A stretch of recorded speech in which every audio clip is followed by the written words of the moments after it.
안녕하세요, 노아입니다. 오늘 제가 말씀을 드릴 부분은요, 영어를 원어민처럼 잘 하려 하면 어떤 특징들을 가지고 있으셔야 하는가에 대해서 말씀을 드려보도록 하겠습니다. 사실 저는요, 주변에 영어를 잘하는 사람들이 굉장히 많습니다. 제 학생들도 몇몇 그런 사람들 사실 몇십 명은 있었고요. 그리고 이제 당장에 제 친구들만 해도 유학을 갔다 온 친구들이라든지 아니면 저랑 비슷한 배경을 가지고 있는 사람들이 주변에 꽤 있겠죠. 네, 그렇기 때문에 이제 거기에서 사실 영어를 하는 사람들은 크게는 두 가지로 나뉘는 것 같습니다. 첫 번째로는 이제 이걸 자연스럽게 하는 사람, 두 번째로는 이걸 억지로 좀 꺼내서 하는 사람, 이 두 가지 부류로 나뉜다. 여러분들은 이제 기왕 영어를 공부하시는 입장에서는 자연스럽게 영어를 좀 하는 사람이 되고 싶으시겠죠.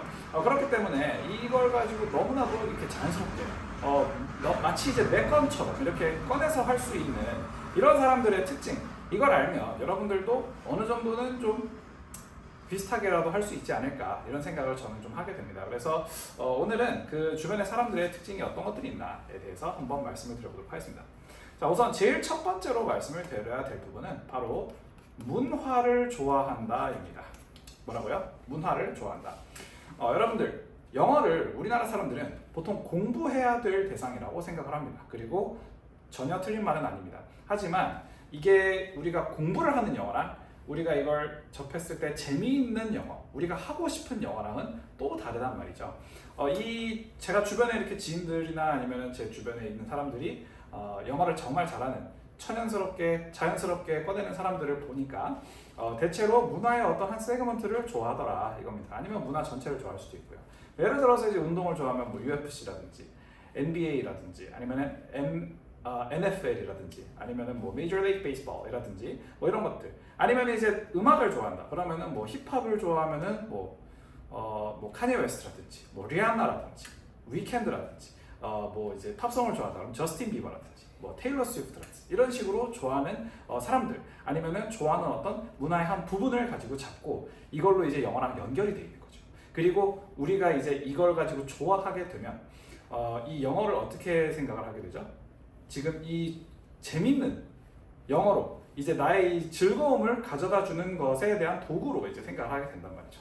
그래서 원래 우리가 성적을 위해서 영어를 공부하게 되면 상당히 머리도 아프고 스트레스도 많이 받고 하는 경우가 많은데, 이렇게 문화를 좋아하게 되면 이 문화와 여러분들 간에 약간 영어의 연결점이 생긴달까요? 그렇기 때문에 여러분들이 이걸 잘 즐기기 위해서라도 여러분들 스스로도 잘 모르는 사이에 영어가 막 쑥쑥쑥 늘고 있을 가능성도 크다라고 말씀을 좀 드리고 싶습니다. 그래서 문화를 좋아하면 그래서 이제 소셜 미디어라든지 아니면 유튜브라든지 요새 채널이 많잖아요.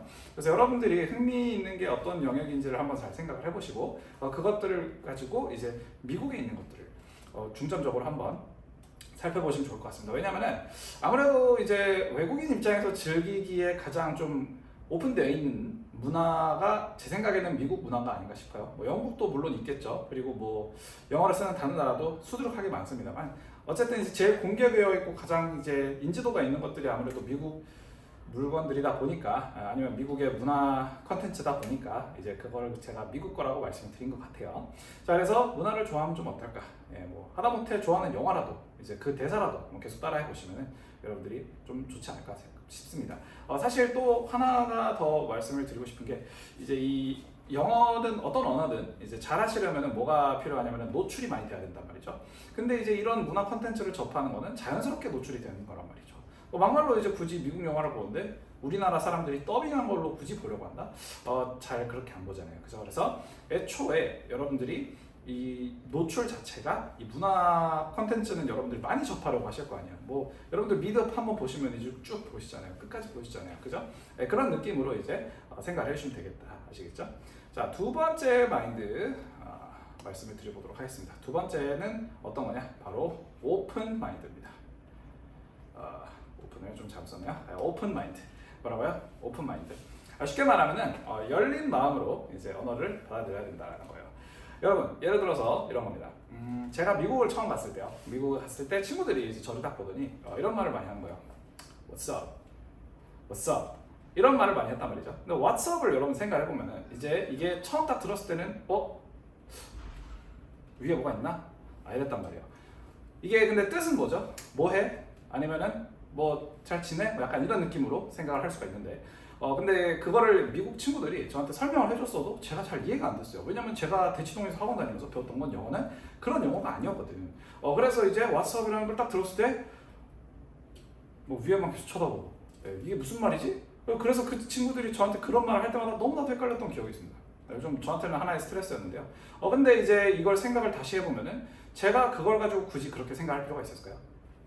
상식적으로 지금 대치동에 있는 영어 선생님들이 영어를 잘하실까요? 아니면 그 미국 현지에 있는 사람들이 더 잘할까요? 당연히 미국 현지에 있는 사람이 더 잘합니다. 왜냐면은 거기서 쓰는 언어니까요. 그죠? 그래서 그냥 그 사람들이 왓츠업이라고 하는 게 그런 뜻이구나 하면 그냥 제가 넓은 마음으로 그냥 그걸 다시 내가 쓰면 되는 거죠. 바로 그냥 내가 써보면은 다른 사람들도 이해를 하고 이게 이런 식으로 소통이 또 되는구나 라고 이제 머리에 인식이 되기 시작을 해서 이게 내 어떤 보캐블러리의 풀에 다 들어오는 거죠. 그래서 열린 마음으로 여러분들이 좀 이 표현이라든지 아니면 어떤 단어라든지 문장이라든지 이런 것들 좀 잘 알아주실 필요가 있습니다. 또 하나 더 말씀을 드리고 싶은 거는 뭐냐면 이 영단어들은 크게 세 가지의 특징이 있습니다. 다른 나라 단어들이랑은 좀 다르다고 생각해 주시면 좋을 것 같아요. 첫 번째가 바로 다의어가 많다는 것입니다. 뭐라고요? 다의어. 그러니까 쉽게 말해서 단어 하나가 뜻이 여러 가지라는 거죠. 예를 들어서 respect라는 단어를 가지고 보도록 하겠습니다. 존중이라는 뜻도 있지만 존경이라는 뜻도 있어요. 미묘하게 다르죠. 이런 것부터 cover이라는 단어를 보도록 하겠습니다. cover 같은 경우는 그 덮개라는 뜻도 있지만 덮다라는 뜻도 있고요. 그죠? 아니면 보호라는 뜻도 있고요. 아니면 취재하다라는 뜻도 있고 이동하다라는 뜻도 있고 엄호하다라는 뜻도 있고 정말 많습니다. 그렇기 때문에 이제 이런 단어 하나가 가진 뜻이 정말 많기 때문에 이걸 가지고 여러분들이 내가 아는 영어에서 그 안에서만 이제 생각을 하시려고 하면은 아무래도 빠르게 흡수하는 데는 좀 힘들 수밖에 없다. 그래서 이제 오픈 마인드 이거 정말 중요하다고 말씀드리고 싶습니다. 두 번째로는 다품사. 그러니까 단어의 역할을 정해주는 게 이제 품사잖아요, 그죠? 단어 단위의 문법이 바로 저 품사인데 이 품사가 한 단어 안에 여러 가지가 들어가 있다라고도 생각을 할 수 있습니다. 예를 들어서 우리나라는 당황이라는 말을 했을 때 당황했다, 당황하다라고 그 하다나 했다를 붙여줘야 이게 동사가 되는데 영어에서는 그렇지가 않단 말이죠. 네, 그래서 품사도 하나의 여러 가지가 있을 수도 있다. 아까 제가 말씀드렸던 respect라는 단어 다시 생각해보면 존중, 존경이라는 명사의 뜻도 되지만 이게 존중하다, 존경하다라는 뜻도 되기도 한단 말이죠. 동사의 뜻을 가질 수도 있는 겁니다. 무슨 말인지 아시겠죠?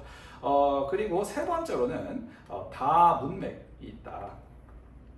뭐라고요? 다문맥. 그러니까 쉽게 말하면은 단어별로 들어가는 문맥이 딱딱딱 보통은 정해져 있는 경우들이 많습니다. 이게 이제 우리나라 사람들이 많이 취약한 그 영어를 언어학적으로 봤을 때 영역이 여러 가지가 있지만 그 중에 semantics라고 하는 이 문맥을 가지고 결정을 해주는 그런 언어의 부분인데요. 근데 이제 이 다문맥 이 부분 때문에서라도 좀 여러분들이 힘들어하시는 경우가 많아요. 그래서 이 다문맥 때문인지 아니면 그냥 여러 나라에서 이주민들이 합쳐져서 이제 영어라는 언어에 좀 더 단어를 더한 것 때문인지는 잘 모르겠지만 이 똑같은 뜻처럼 보이는 것도 생각보다 문맥별로 단어들이 여러 가지가 있습니다. 예를 들어서 이제 방해하다라는 뜻, 남이 집중하는 걸 방해하면 distract가 되고요. 아니면 어떤 미팅이나 이런 걸 이제 방해를 하면은 interrupt가 되고요.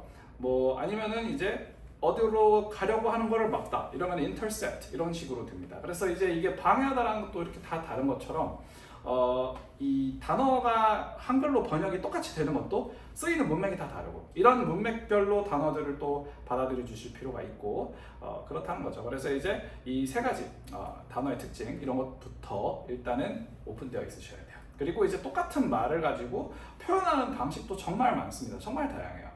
네, 그래서 이제 이런 것들에 대해서 다 오픈 마인드로 받아들이시고 그냥 어디서 들었다 미국인이 어떤 말을 했다 그러면은 보통 그거는 문법적으로 맞거나 아니면 그 뜻이 다른 미국인한테 했을 때 똑같이 영어로 소통이 되겠죠. 그러니까 여기서 이 사람이 이렇게 말을 하더라 그럼 나도 바로 써보는 거예요. 똑같은 상황에 이런 식으로 이제 오픈 마인드로 습득을 빨리빨리 하시면 여러분들이 이거는 잘 하실 수 있다는 겁니다.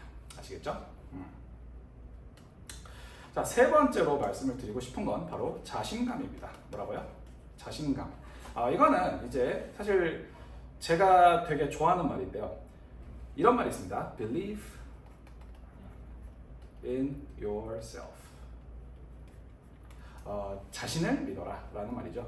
이게 사실 자신감이라는 게 우리나라 말로 이제 자신을 믿는다, 그죠? 신, 믿음, 그리고 그 느낌, 이 자신감이잖아요. 근데 이제 이걸 가지고 내가 할 수 있다라는 생각, 내가 영어를 잘할 수 있다라는 생각, 이 생각 자체가 있어야 됩니다. 예, 그래서 내가 지금은 못하지만 사람이 처음부터 잘하는 게 어딨습니까? 저도 뭐 영어 선생님 뭐 태어나면서부터 뭐 ABCD 했겠어요? 그게 아니겠죠. 그래서 사람은 해본 게 있고 안 해본 게 있는 거고, 이제 이거 내가 잘하면 되는 거다, 잘할 수 있다, 한다, 해야만 한다, 이런 식으로 우리가 생각을 하자는 겁니다. 그래서 자신을 좀 믿어주고, I believe. 예, 자신감이 좀 있어야 되고, 그리고 내가 할 수 있다라는 생각 자체가 있어야, 내가 할 수 있다라는 생각 자체가 있어야 내가 하는 거지. 내가 할 수 없다, 영어 너무 어렵다, 나 못하겠다, 영어 뭐 공부 뭐 무슨 스쿨 끊었다가 무슨 세김 끊었다가 이러다가 자꾸 이렇게 뭐 하다가 포기만 하고 나 좀 느는 것 같지도 않고, 뭐 토익 점수는 그대로, 토플 점수도 그대로, 이런 식으로만 생각하실 게 아니라는 거죠. 그래서 제가 말씀드리고 싶은 거는 이제 어느 정도 자신을 좀 믿어주시고, 할 수 있어, 예, I believe 생각을 하시고, 그 다음에 영어 공부를 시작을 하시면 어떨까 싶네요. 그래서 자신감은 사실 제 생각에는 뭐 여러 가지 요소들이 있지만, 아무래도 제일 먼저 뭐부터 고치셔야 이제 자신감이 좀 생기냐면 발음입니다. 발음. 그래서 발음 같은 경우는 우리나라 사람들이 많이들 이제 실수를 하는 부분들이 있어요. 이게 언어별로 실수하는 부분들이 좀 다릅니다. 그래서 이제 언어별로 조금씩 다르고, 그렇기 때문에 이걸 가지고 그 특유의 우리나라 사람들의 실수를 좀 고치고 나면 여러분들이 영어에 좀 어느 정도 자신을 붙으실 거고요. 그리고 이 자신감이라는 건 또 하나가 더 뭐 때문에 오냐면은 작은 성취들, 성취에서 오는 게 자신감이잖아요. 그래서 뭐 연예인분들 보면은 막 인터뷰할 때 막 완전히 자존감, 자신감이 완전 높아 보이죠, 그죠? 네, 그래서 그 성취들, 그 성취들을 조금씩 이렇게 만들어 주시면 어떨까 싶어요. 제일 쉬운 성취 중 하나가 제 생각에는 영어를 공부하는 입장에서는 아무래도 이제 아침에 영자 신문 기사 읽는 거, 코리안 헤럴드 제가 항상 추천드리죠. 그게 이제 영작 수준이 딱 처음에 시작하는 사람 입장에서 깔끔하게 이해할 수 있게, 약간 좀 뭔가 이게 영어긴 한데 한국 사람이 쓸 법한 미국 영어, 약간 이런 느낌이거든요. 그래서 이제 딱 보면은 문장이 뭐 어려운 표현도 물론 들어가 있고, 문장 자체가 뭐 물론 쉽지도 않지만 그래도 straightforward하게 나와 있는 경우들이 많습니다. 뭐 다른 나라 신문, 뭐 예를 들어서 월스트리트 저널이라든지 아니면 뭐 이코노미스트 이런 것들을 뭐 잡지라든지 뭐 일간지라든지 이런 것들을 보게 되면은 영작의 수준이 굉장히 높은 경우가 많습니다. 이제 그렇다 보면은 우리나라 사람들이 그걸 보고 이해하기는 힘들고 읽는 것도 힘들고, 하지만 코리안 헤럴드는 잘 읽으실 수 있다, 아시겠죠? 그래서 오늘은 이제 원어민을 가까운 수준의 영어를 하는 사람들이 가지고 있는 세 가지 특징, 그리고 여러분들도 가지셔야 하는 세 가지 특징에 대해서 어느 정도 말씀을 드렸고요. 이제 도움이 되셨다면 좋겠네요. 네, 그래서 오늘 여기까지 하도록 하겠습니다. 저는 노아였고요. 여러분들 영어 학습을 응원하도록 하겠습니다. 감사합니다.